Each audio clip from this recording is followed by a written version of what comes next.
Et on se retrouve pour un nouveau numéro spécial du journal des biotech. Je vous l'avais dit un peu plus tôt dans la semaine, elle est très riche en actualité cette semaine pour le secteur et on ne va pas bouder notre plaisir. Voilà, on se retrouve aujourd'hui pour ce numéro spécial en compagnie de Pascal Prigent, directeur général de GenFit. Bonjour Pascal. Bonjour. Bon, à distance, mais pour parler d'une super nouvelle. On le savait, les résultats de phase 3 dans la PBC, ils étaient attendus, ils étaient cruciaux. Ils sont tombés et ils sont bons. Et ça, c'est déjà une bonne nouvelle. Mais au-delà de cette première satisfaction, on a besoin de rentrer dans le détail avec vous, Pascal. Est-ce que vous pouvez les commenter, les détailler pour nous? Est-ce qu'ils sont bons? Est-ce qu'ils sont très bons? On veut en savoir plus. Alors, on est effectivement très satisfait. Comme vous le savez, c'est une étude de phase 3, donc une étude dite pivot. Mm. C'est l'étude qui va servir à faire la demande d'AMM auprès des autorités réglementaires. Et là, en fait, ce qu'on veut, c'est voir deux choses. D'abord, l'efficacité du produit et ensuite s'assurer qu'il soit bien toléré et sûr. Donc, l'efficacité, ben, c'est ce qu'on appelle le primary, donc le critère principal. Et sur ce critère principal, on fait beaucoup mieux que le placebo. On a un très haut niveau de significativité puisqu'on a 51% des patients sous elafibranor qui atteignent la réponse attendue contre seulement 4% Oui. sous placebo. Donc là, on démontre de manière très forte l'efficacité du produit. Par ailleurs, on confirme dans l'étude ce qu'on savait déjà, puisque c'est une force de l'elafibranor depuis toujours, à savoir qu'il est très bien Oui. toléré Mm. et extrêmement sûr. Donc, on a ce qu'on appelle un produit approuvable, Mhm. puisque vous avez à la fois l'efficacité qui est démontrée et la sécurité.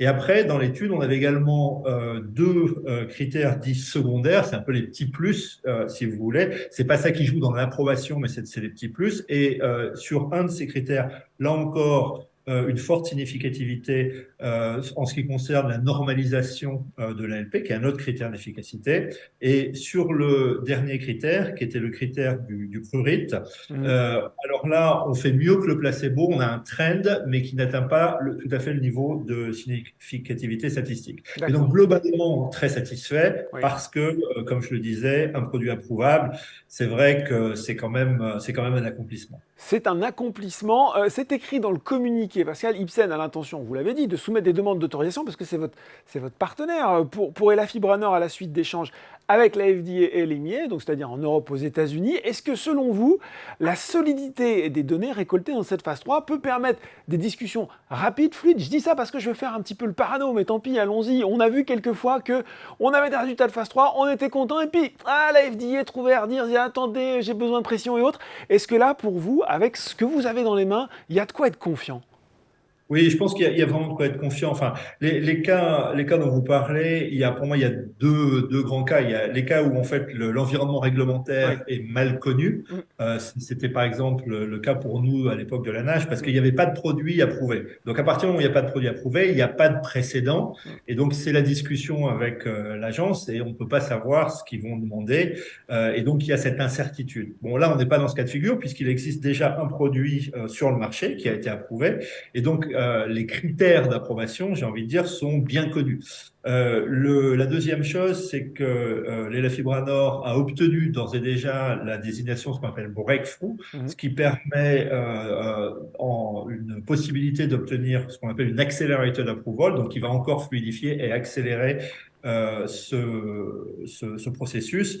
Et j'ai envie de dire, bon après, voilà, il faut jamais, il faut jamais Préjugé de ce que peut dire la comme FDA, disent les ouais. Américains, voilà. Ouais. Mais ceci dit, enfin voilà, ce qu'on voit, c'est qu'il y a un produit qui est aujourd'hui sur le marché, qui est le produit d'Intercept, Oui. et que nous, dans notre phase 3, sur tous les critères regardés par la FDA, on est équivalent ou mieux. Donc on imagine mal qu'on puisse ne pas être approuvé.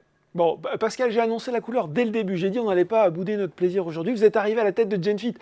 Après l'échec de la phase 3 dans la Nash, aujourd'hui, j'imagine que c'est quand même une renaissance, une source de fierté aussi pour vous et pour toute l'équipe de GenFit, ces résultats positifs de phase 3 dans la PBC. Bien sûr, c'est une source de fierté et j'ai envie de dire d'autant plus pour les gens qui sont chez Genfit depuis le début. Mm. J'ai aujourd'hui une pensée pour Jean-François Mounet, le fondateur de l'entreprise Mm. qui a quand même connu des hauts, des bas chez Genfit et aujourd'hui être dans une position où on va dire avec un assez fort niveau de probabilité, on va pouvoir voir ce produit sur le marché. Comme je disais tout à l'heure, c'est quand même un accomplissement. Il faut savoir, je crois que les derniers résultats du LEM, c'est 10 000 molécules criblées pour un médicament qui Oui, arrive sur le marché. oui, Je crois que même les molécules qui sont déjà considérées comme suffisamment prometteuses pour être brevetées, c'est 1 sur 12 qui arrive oui, sur le marché. oui. Donc moi, j'ai fait 20 ans de Big Pharma. Même en Big Pharma, On avoir a une des phase 3 échecs. réussie Oui. et un produit qu'on peut lancer, c'est déjà une très très bonne nouvelle. Alors vous imaginez pour une biotech. Voilà, il faut rappeler hein, ces probabilités, ces chiffres qui effectivement, quand on les écoute, on comprend un petit peu la difficulté d'amener un nouveau candidat médicament. Forcément, il faut que je vous parle un peu calendrier indicatif. Qu'est-ce que tout ça pourrait nous donner maintenant? On va rentrer voilà, dans le concret et dans l'échelle de temps qui vous attend. Alors, je dirais qu'à partir de maintenant, c'est Ipsen qui est à la manœuvre. Oui, Hein. C'est maintenant leur produit. C'est eux qui vont faire les demandes réglementaires auprès de la FDA, auprès de l'EMA, et c'est eux qui vont ensuite lancer et commercialiser. Nous, ce qu'on pense, c'est qu'on va avoir une soumission qui se fera avant la fin de l'année. Et compte tenu de la possibilité d'avoir l'accélérateur d'approval et compte tenu, comme je le disais, d'un dossier qui me semble assez solide et on va dire peu compliqué, oui. voilà, on a bon espoir d'avoir dès l'an prochain en fait les premières ventes de la fibre Nord. Bon, dès l'an prochain, première vente dès la fibre Nord. Forcément, il faut qu'on parle un petit peu chiffres. Est-ce que ce succès donne droit à des paiements de la part d'Ipsen? Là aussi, comment ça va se passer tout ça? Tout à fait, il va y avoir des paiements dits d'étapes. Mhm. Il y en a avant la fin de l'année, donc c'est-à-dire au moment de la soumission. Il y en a d'autres au moment de l'approbation. Et puis ensuite, avec les premières ventes, il y a aussi les royalties qui vont tomber. Donc ça veut dire que pour GenFit, c'est un changement d'étape, un changement de business model. On Oui, arrive maintenant dans ce qu'on appelle une biotech commercial stage, oui. donc avec des revenus réguliers. Comme je le disais, les premiers dès cette année et ensuite à l'année prochaine avec ses paiements d'étape et ses royalties. Et ça, je dirais, alors même qu'il n'y a plus aucun coût associé à l'élève Fibra Nord pour nous, Oui, puisque avec la clôture de cette phase 3, c'est donc maintenant Ipsen qui prend en charge les coûts à la fois de développement et de commercialisation. très clair. Qu'est-ce que justement ça va changer pour GenFit, cette approbation, ne serait-ce que dans la façon dont vous allez organiser la stratégie de la biotech aujourd'hui? Alors, c'est un changement complet de business model. Oui, Le business model, on va dire, traditionnel de la biotech, c'est on développe ses produits, mais quand on n'a pas de revenus, il faut faire appel au marché. mm, Nous, on va maintenant donc basculer dans un modèle un petit peu différent et on va se servir des revenus générés par la Fibra Nord pour financer et accélérer le développement de notre pipeline qui est quand même bien rempli maintenant, hein, mhm. puisque avec l'acquisition récente du SRT15, on a maintenant 3 programmes qui sont des programmes en clinique, 2 dans la CLF, un dans le cholangiocarcinome, et 3 programmes en préclinique, Oui.